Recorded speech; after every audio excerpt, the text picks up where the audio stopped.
matter what, conscious beings will be conscious. They will long for answers, and intensely so. This has never been an issue in and of itself, and it wouldn't make sense for it to be an issue, since wanting to know more is a good thing. Having curiosity has always been a good thing. However, if one remains in thought for long enough, he begins to have epiphanies. He begins realizing things that he is perhaps not ready to realize, and in response begins to fear. The walking, talking, and thinking man, once he realizes that his walking, talking, and thinking will someday end, he will, assuming that he's unready for this realization, he will begin to deteriorate. He will try to cope with his new findings, but to no avail. There is no light at the end of the tunnel. In this situation, there is seemingly nothing that can save this man from his existentialism, from his meaningless existence, except for one thing. And that one thing is God. Only a being as supreme, holy, and benevolent as God could bring the unknowing man any sort of comfort in death and in existence as a whole. And thus the unknowing man chooses to believe in the after. He chooses to delude himself into believing in the after, as this is the only way that his suffering and his existentialism is given justification and meaning. In this essay, I choose to confront religion, as I don't call it a solution to our problems or a discovery of the inner workings of nature. I call it a sad attempt at saving us from the inevitable. It is fear. Of course, I'm gonna choose my words carefully. I'm not here to attack religion. I'm simply here to disagree with it. Also, before we get into the meat of this video, although I may draw specific examples from specific religions such as Christianity, I'm referring to religion as a whole with my entire argument. So even if I pull specific examples, just know that this is something that I'm using for the sake of simplicity and for the sake of communicating the idea to you, the viewer. Since the beginning of conscious thought, humanity has been in desperate need of an explanation regarding the ruthlessly indifferent nature of the world in order to find some sort of peace in existing, some sort of meaning in existence. Such desperation can only come to a species once it gains the ability to ask itself questions. And here I'm referring to those questions that have the potential to, and often do, send people down rabbit holes of existentialist feelings. So here we have questions like, where did we come from? Where did everything come from? And what will happen when we die? These questions are unanswerable, but because humanity and all intelligent creatures, as a matter of fact, are made intelligent due to their infinite curiosity and energetic fervor for more wisdom, humanity is not satisfied with such an answer. And so we choose to keep digging and keep trying to find an answer to these unanswerable questions. From this, we can conclude that humanity has a necessity for belief, and that without belief, the existence of man is rendered meaningless. This is super important to keep in mind as we develop the rest of this argument, because failing to replace religion with something else will result in the fall of man itself, since there will be no central set of beliefs, no set of values, there will be nothing to believe in after religion is eradicated. And so we need to consider that when approaching this argument. We need to consider what's going to come after religion inevitably falls. Philosophy as a whole only came to be because of this need for belief, and thus the birth of philosophy must be traced all the way back to the beginning of conscious thought, as it is only when the unthinking man becomes the thinking that this need for belief arises. We know that there must have been great confusion regarding the origins of everything, and thus we began engaging in philosophical rhetoric just as a natural part of being conscious, of being sapient, of being aware of our surroundings. I just gave you guys a few examples of this rhetoric with the three questions I use as examples, but the two questions that we're going to be specifically focusing on for this essay are going to be, where did we come from, and what happens when we die? Where do we go when we die? Because it was these two questions alone, or not alone, but primarily, that facilitated the creation of religion. Religion, acting as a response to the aforementioned philosophical inquiry, was born out of the same necessity for belief.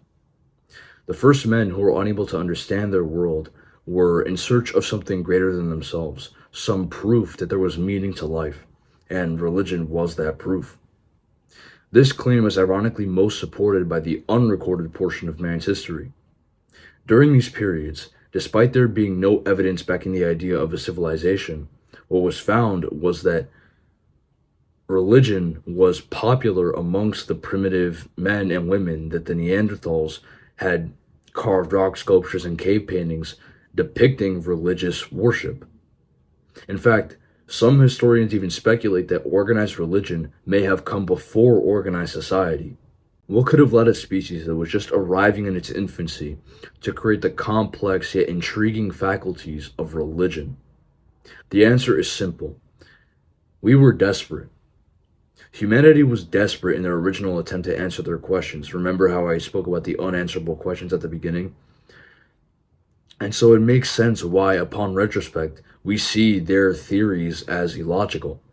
Sun god, wind god, moon god. Seriously, we know these things to be illogical now because we have developed the necessary knowledge to prove that these things are simply natural phenomena.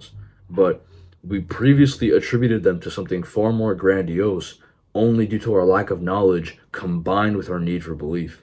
With the origins of religion outlined, we must begin to ask ourselves what makes religion specifically so powerfully captivating to us. Regardless of specificity, religion has something that provides the individual with nearly infinite security and acts as sort of a shield against the cruelties of the universe. This something is the beauty of religion, as it is only that of which is beautiful that can provide us with any sort of comfort in the cruelties of the universe and of nature.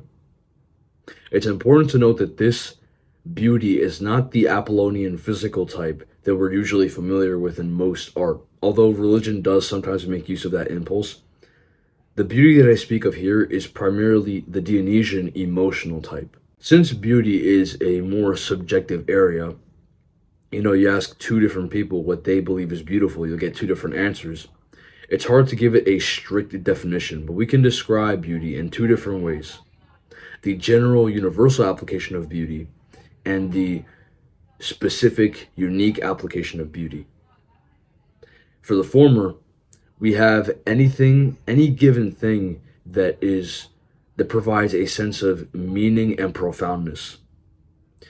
Specificity of beauty, meaning how profound any given thing is to an individual, is dependent on their values, on them as a person.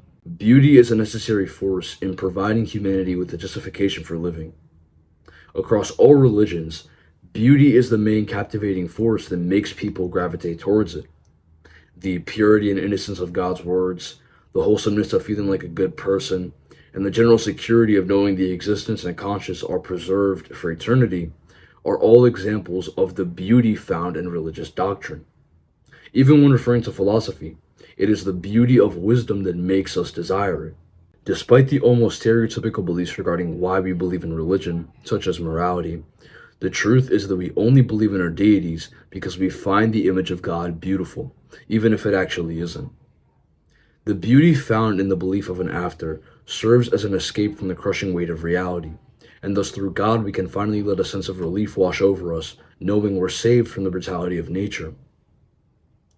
Through this observation, we find that the belief in God actually serves as an escape from nature, and that despite religion's professions of loving nature fervently, the concept of God itself stands more opposed to nature rather than in tune with it.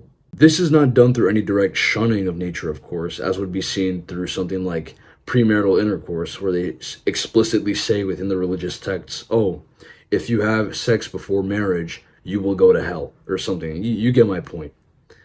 Rather, it is done through an intense longing for something other than this, the real waking reality. If religion and philosophy extend from the same base, so to speak, why do I choose to target religion specifically? Religion's most prominent shortcoming comes from the source of its strength, its fallacy. As previously stated, religion provides us with an escape from reality that admittedly does reconcile us in the suffering of existence. However, This reconciliation is not only inherently problematic due to it being an escape from nature, but it is also problematic due to religion being grounded in falsehood and ignorance. Where philosophy is more concerned with giving us rational explanations for why things occur, giving us new methods of learning, and etc., religion is more focused on giving us an immediate answer for everything all at once.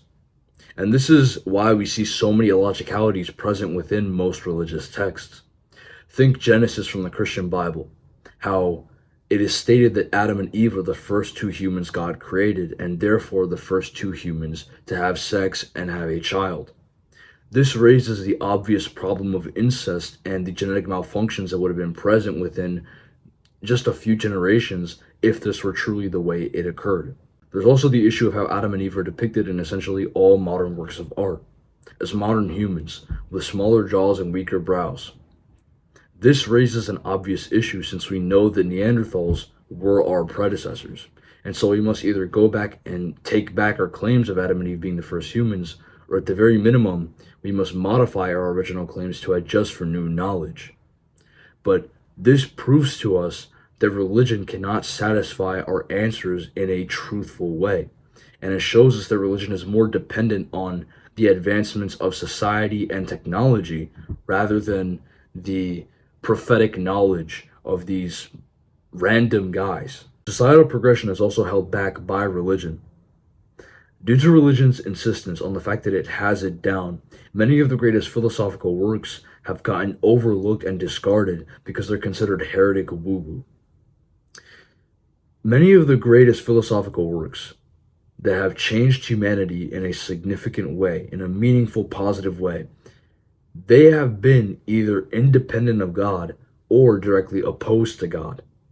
Of course, we have the easy examples like Nietzsche's Antichrist. It's in the name, Antichrist. He had whole books dedicated to deconstructing and destroying Christianity. But we have philosophies like Stoicism, and Marcus Aurelius in his own journals stated that he believed in the gods of Olympus. But Stoicism as a philosophy does not depend on your belief in the gods of Olympus. It can be applied in the same way, regardless of your belief, Christian, Muslim, atheist. Stoicism is a philosophy for the people. Spinoza made an entire geometrical treatise proving how nature was God and essentially gave a new model for God. Religion is simultaneously dependent on the division of beliefs, as the deities of most, if not all, religions say the same thing. Follow my orders and only mine. If you don't do exactly as I say, you will be cast into the inferno. This rhetoric already sets a violent, almost xenophobic mentality towards other religions. And although one may not feel violent tendencies themselves towards believers of, let's say, Christians or Muslims or Buddhists or whatever else, the act of believing in a religion while silently disdaining the belief of the other person, thinking that they're going to suffer and that you're not, reeks of self preservation and a violent nature, unlike anything present within even the most controversial philosophical works. And why is philosophy any different? We've already stated that both philosophy and religion shoot out from the same roots, so why would they operate any differently from each other? We can use the same visualization of tree roots in order to understand why they are different. Tree roots, although they shoot out from the same base, although they're part of the same tree, they are differing in size, thickness, and shape. In the same way, philosophy and religion, although they have the same origin point, they are differing in their individual characteristics. Philosophy's main advantage over religion is that it is grounded in reality. Every philosophical inquiry, regardless of whether or not there is religion there to partly influence it, is only ever dependent on the physical, material world. There is never an attempt to take us away from reality in hopes of something better. As a matter of fact, philosophy states the opposite. We ought to observe reality for what it is and then make conclusions based upon those observations. And this is what makes philosophy so awe-inspiring. It is telling us to open our eyes and look. Look at the suffering around you, the suffering, the pleasure, the happiness, and seemingly bottomless pits of depression. Look at these things, understand them in a truly meaningful way. Try to find what they mean to you. Interpret these in your own way, and then center your way of being around these observations, around the conclusions you come to. Religion is by nature unable to do this, as it is only able to reassure you that there is something better awaiting you in a distant land far, far away. Furthermore, despite religion having a more significant impact on our societies, philosophy has been shown to have a more positive influence on said societies. The works of Nietzsche, Aurelius and the Stoics, Spinoza, Diogenes, Plato, Aristotle, Descartes, and etc. all serve to better the condition of man in one way or another. Nietzsche explored morality in most of his works. Spinoza explored nature and God, stating nature itself was God. Aurelius and the Stoics studied not human behavior, but how we ought to conduct ourselves in order to experience the most amount of fulfillment and enlightenment during our lives. All of these help move humanity forward in a way that is far more effective than religion, since religion is based more on fear mongering and indoctrination than anything else, where in contrast, philosophy is more based on rationale, on developing the self, not just for the preservation of the self, but rather for the acceptance and development of the self, and even the development of society. Granted, religion may allow someone to discipline themselves and keep their morality in check. But this discipline is only ever truly allowed to exist through indoctrination, fear, or both. Finally, philosophy is the key to evolving mentally. We humans have used the ego for a very long time to allow us to survive. It was essentially our tool for navigating the world. And for a very long time, it was actually useful. However, once we evolved mentally, once we became conscious, this ego became obsolete, unnecessary, and yet it remained. And not only did it remain, but it actually became stronger. Now, with our newfound ability to understand and indulge in our feelings, ego prioritization was inevitable. This is my final argument for philosophy, and simultaneously my final criticism against religion. Religion and the concept of the deity arose from the ego. Religion saves us by adhering to the laws of the ego, and thus quelling those nasty existentialist feelings we get when we ask ourselves those questions that have a lot of weight to them. So, things like, what will happen when we die, and where did everything come from? Things of that nature. No wonder society has failed to progress in a truly important and significant manner. It's because we have continued to speak in the language of the beast despite being capable of not doing so, and instead using our intelligence to communicate ideas. Only philosophy can save us from the ego. Only philosophy can push us into the next stage of evolution, a stage in which we will see the true capabilities of man. It is in my estimation that once society, once humanity fully embraces philosophy, then and only then will we see true progress being made in society. Only then will we see the true lengths of human evolution and potential. Not just in insignificant material achievements, but in real achievements, achievements that have weight to them. Ultimately, philosophy is able to reconcile us to further extents than religion is able to provide the same and even more beauty than religion is, and is able to do what religion cannot: keep us in the here and now, without the use of fear or indoctrination. Despite all of its efforts, the sole fact that religion stems from the ego means that it ultimately destroys humanity. It uses fear and indoctrination to keep us believing in it. It is dependent on falsehood and ignorance, and it is only there really to satisfy that desire of knowing what the meaning of life is, of satiating that curiosity. But ultimately, it's ineffective for human growth. It's ineffective for maximizing, for making use of our human potential. And that's where philosophy comes in, where Philosophy is not based on the ego. It's based on observation and logic. It's based on what we think we know of the world. It's based on the exploration of the unknown, the acceptance of the unknown. It's based on years and years and years of development, of people going back and forth debating ideas. It is the result of human interaction, of people coming together to really try to find an answer, not that is just satisfactory, but an answer that makes sense. With that, I'm able to conclude this video. Thank you all for watching. I I'm gonna give you the basic rundown of like the stuff that I usually do. My Medium page, you guys already know. If you want to get access to these video essays a day early, possibly even a week early, if you want to get access to exclusive content, there's some stuff that I don't post on my YouTube. There's things that are exclusive to Medium. You can go check that out. I'm really excited for the stuff that I'm going to be putting out. This is